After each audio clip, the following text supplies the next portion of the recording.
अब यह ब्रह्म किससे जाना जाएगा? कौन जानेगा इसे?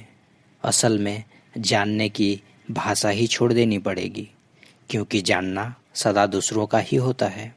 स्वयं का कोई जानना क्या होगा? कैसे जानेंगे उसे जो हम हैं ही? कौन जानेगा? किस कोण से जानेगा? किस दिशा से जानेगा?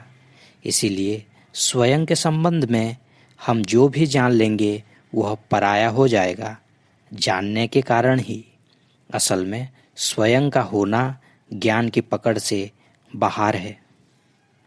तो एक है उपाय कि अगर हम सारे ज्ञान को वस्त्रों की भांति उतार कर नीचे रख दें, जैसे कोई नग्न हो जाए, वस्त्रों को छोड़कर ऐसे हम ज्ञान से नग्न हो जाएं, तो जो स्फुरणा घटित होती है वह ज्ञान नहीं है, स्फुरणा है। तो जो पुलक भीतर हो जाती है, वह जो बिना जाने जानना हो जाता है, उसका नाम वेदांत है। ज्ञान से नग्न हुआ जो चित्त है वह वेदांत में प्रवेश करता है।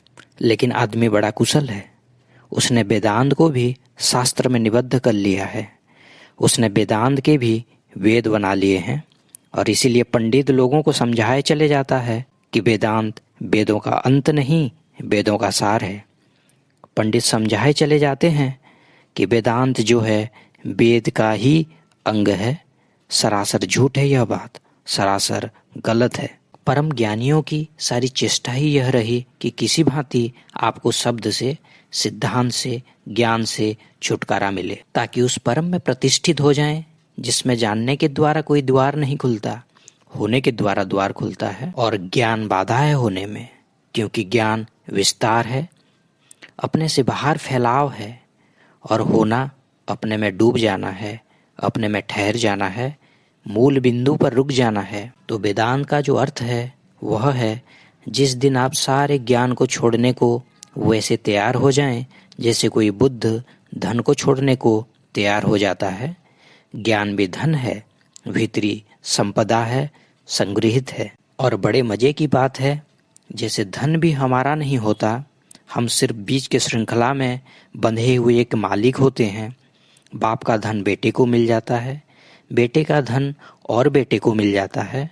धन लेकर कोई पैदा नहीं होता। एक बात पक्की है, कहीं से मिलता हो, कैसे भी मिलता हो, धन लेकर कोई पैदा नहीं होता, और धन लेकर कोई मरता भी नहीं। इसीलिए धन बीच की कोई घटना है जो हमसे बाहर है। ज्ञान भी ऐसा ही है। ज्ञान भी हमें दूसरों से ही मिलता है।